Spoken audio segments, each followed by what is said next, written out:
So if you've clicked on this video, there's no point in me telling you the harmful effects of crystallized cocaine. You already know that you want to quit crystallized cocaine, so how do you actually do that? That's what I'm going to teach you today. What am I doing? So before you can take my advice, you need to know who am I to actually give you the advice. So basically, this is what I look like. I'm going to cut you the long story. And basically, I used to be extremely fat, 14 years old. And I was very insecure about it. I could see my stomach through my sports jersey. And that made me very, very, very insecure. So I went on this entire journey to basically get lean again, get jacked, get shredded, whatever you want to say. And the thing is, right, a major cause of me being fat was the fact that I was very addicted to sugar. Like, I'm talking very addicted. 2 chocolates were not enough. I had to eat 3 or 4 or 5. If my mom made cake, everyone in the house was lucky if it survived the next day. If there was a jar of cookies in the cabinet, yeah, it wasn't going to last till the end of the day. So I was very addicted to sugar. And surprisingly enough, right, during my 1-year transformation, which you can see right now on the screen, I basically did not have any sugar for 2 months straight. Like, I'm talking no sugar on special occasions, no sugar whatsoever. And after that, I started having it, but only on very special occasions. Like, for example, I might have something sweet on Eid. Like, that level. Like only on the Eid holiday. That's it. Besides that, I wasn't going to have any. So that's kind of what happened. And you might be like, oh, you know, if it's been so long. Dude, no. Recently, like in the summer of 2024, I started to bulk.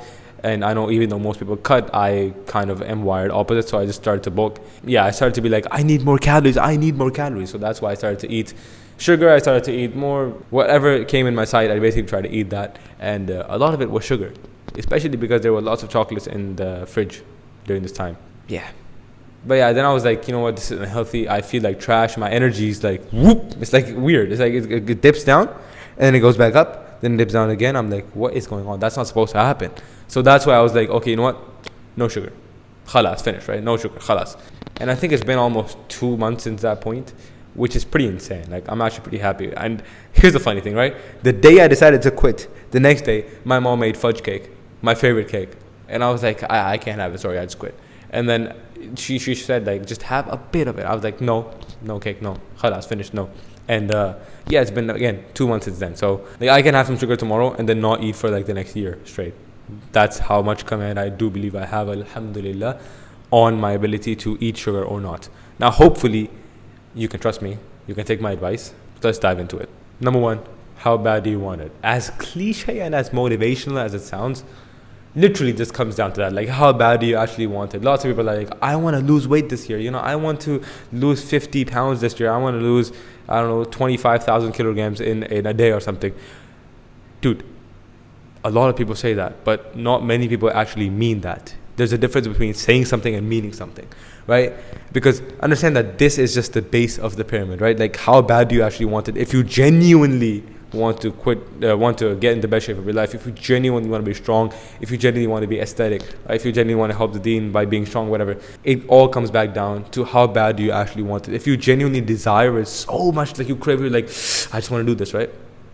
You're going to get there. Literally, it's just a matter of time, inshallah. You're going to get there. And the reason I'm telling you this is because I want you to be aware. And I want you to ask yourself, do I actually want it? Right? Is this just because, like, I know it's good for me, or do I, like, genuinely desire that? Because here's the thing, right? If you don't desire it as much right now, all you need is just to put yourself through some more pain of being in the same situation you are in right now. So let's say, I don't know, you're like a business owner and you understand that you can't scale your business any further because your performance is absolute trash, you're absolutely fat, you eat whatever you find in sight, right? Just wait a bit longer. Either wait a bit longer or do something purposely that is going to cause you more pain in that situation for being in that exact state. I don't know, binge eat 10,000 calories or like do whatever, right? Something that makes you feel so miserable that you're like I can't live like this. I just cannot live like this, right? And that is going to, I can snap with this one, but like that's going to trigger you to move and make changes and just take action and make new decisions and live a better lifestyle, because the pain of inaction has exceeded the pain of action, right? So in my opinion, that is an extremely powerful frame of mind, an extremely powerful tactic because literally it's just a matter of the pain of inaction exceeding the pain of action. If this is your current pain of action, right, the threshold for your pain of action, where, you know, it involves like eating clean, sleeping on time, eating enough, or, you know, going to the gym, whatever, just if this is your pain of action, all you need to do is just get the pain of inaction to be just above it. And once you do that, you will take action like a madman. That's how I started lifting in the first place, right? When I saw myself at 14 years old running in my sports day in whatever race I was participating in, and I saw my stomach just go up and down and fully bulge out through my shirt, it was very embarrassing. It made me so insecure. And then COVID hit, right? Which was actually pretty fortunate for me in the sense that I already told my mom that I was going to go to the gym. I already told her that I was actually going to start working out. And I had no excuses after that because my sports day was in February 2020. COVID hit like just towards the end of February. So basically I had no excuses. And now I had to start working out. And this was the place where I started working out. So yeah, it's all about how bad do you want it. If you want it bad enough, you will quit. If you don't want it bad enough, you won't quit. So sort out your desires first. Because no other tactic will help you unless the desire is there. Literally. That's all it is about. Number 2, identity. When I was working out 3 times a week, I was eating clean, I was consistent, I was sleeping enough in 2021, I did something pretty smart that I did not know was super smart, but it was actually pretty smart. Whenever someone would offer me some sort of a sugary treat, whether that be cookies, chocolate, ice cream, whatever, I'd always reply, I don't eat sugar. That was my instant reply.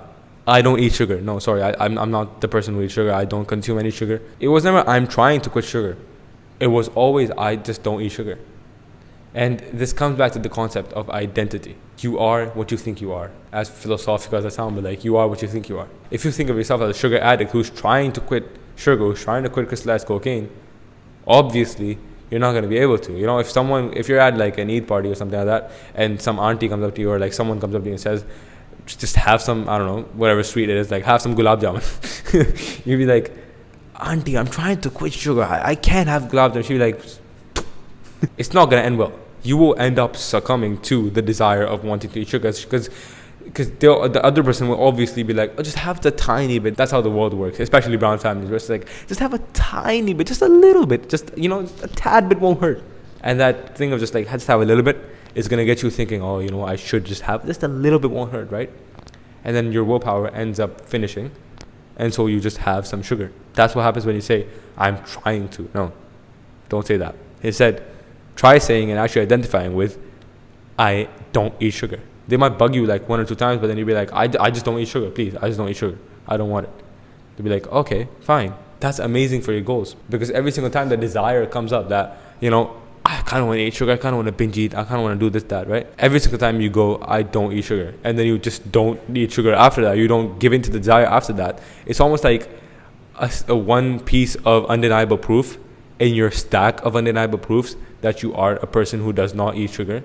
And over time, right, as you accumulate more and more and more of these undeniable proofs, it's only a matter of time before you're like, yeah, I don't even feel the desire for sugar, literally. It's the same with my dad. He did the same thing. He wanted to quit sugar, so he just said, like, I don't eat sugar. Every single time someone offered him, I just don't eat sugar, you know, I've stopped eating sugar, whatever. He does not desire it anymore. He does not crave sugar anymore. It's as simple as that. Literally, there's no rocket science involved. It's very simple. Just don't identify as someone who eats sugar, and you're good. You're set. That's how it is. Number 3, replacing crystallized cocaine with something healthy. I love dessert. Just like Alex Hormozi, # never skip dessert, right? I don't want to skip dessert. I love dessert, right? And this was a problem, considering that all of my desserts would either be chocolates, cookies, cakes, or muffins, I don't know, just something sweet.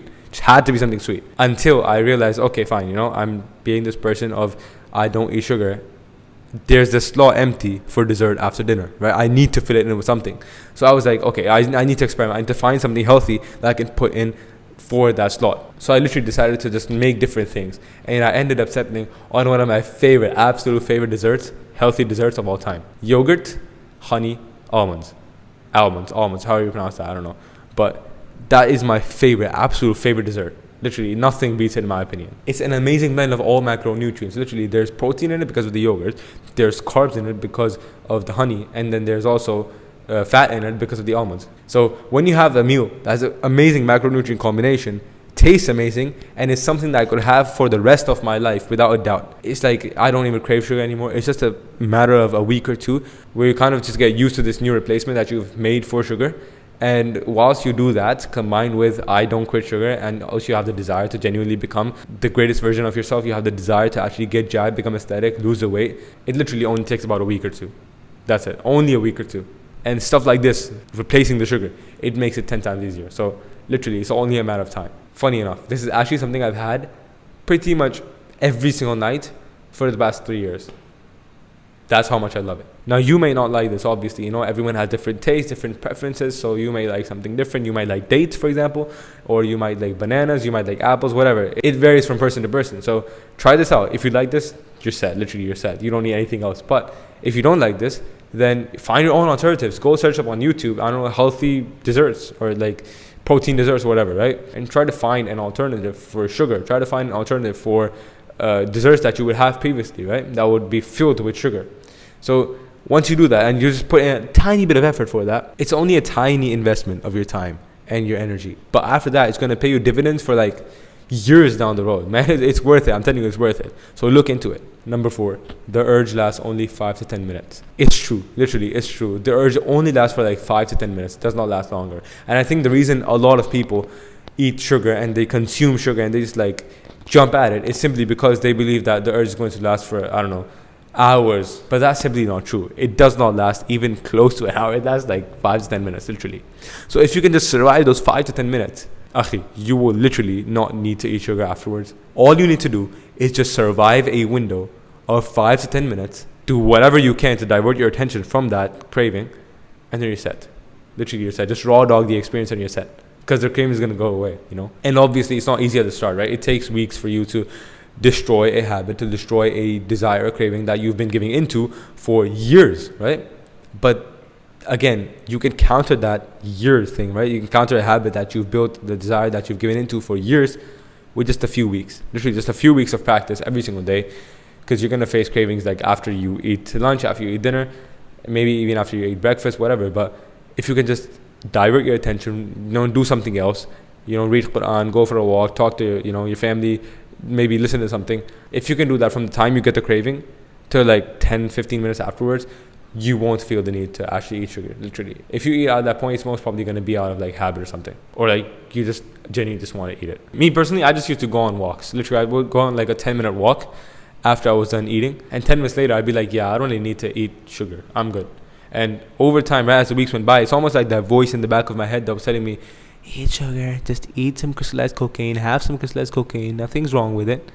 That voice just started to quiet down even more and more and more and more and more. It's not like you'll never hear it. No, you obviously will. But your ability to just not listen to it increases like insane. Although this might seem like something small to, you know, quitting sugar, but it adds to your life quality. Literally, it will improve your life quality. Doesn't matter if, you know, if you're a Muslim entrepreneur, doesn't matter if you're a Muslim athlete, doesn't matter if, you know, whoever you are. It will improve your life quality. It will improve every single aspect. It gives you that edge of self-control. You know, it gives you reassurance that, you know, I can actually control myself in this area at least, and that can translate over, inshallah, to other areas of your life. So never think of it as something small. Again, sugar is, like I said, crystallized cocaine. Simple as that. It will take time. Now, before I end the video, I want to clarify something. Quitting sugar doesn't necessarily mean you never have sugar, because you obviously will at some point in your life, right? It's just that you don't have it day to day. You know, if you go out with your family, you don't have sugar. But if you're out on a holiday or it's a very special occasion, bro, by all means, go have it, right? It's not about, I'm this terminated robot that never has sugar. No. If you choose not to, that's different. But if you're like, I can't eat sugar. No, if I eat sugar, astaghfirullah al-azim. No, it's like, bro, relax. Go have some, bro. Like, who's stopping you, man? Don't set unnecessary boundaries on yourself, right? The goal is to just not have it day to day, because it's going to hinder your performance, right? It's going to hinder your ability to perform in the day. It's going to hinder your energy. It's going to hinder your mood. It's going to hinder everything, right? So the goal is just not to have it day to day. But if you're out with your friends and you've met them like 3 months later, bro, by all means, go and like have some sugar. Just don't overdo it. That's the only thing. Don't overindulge. Simple as that, right? There's nothing complicated about it. Don't need to be autistic about it. Just go with the flow. Relax. That's all I had to say. I hope this served you. I hope this helped you. That being said, I will see you in the next video, inshallah. Assalamu alaikum.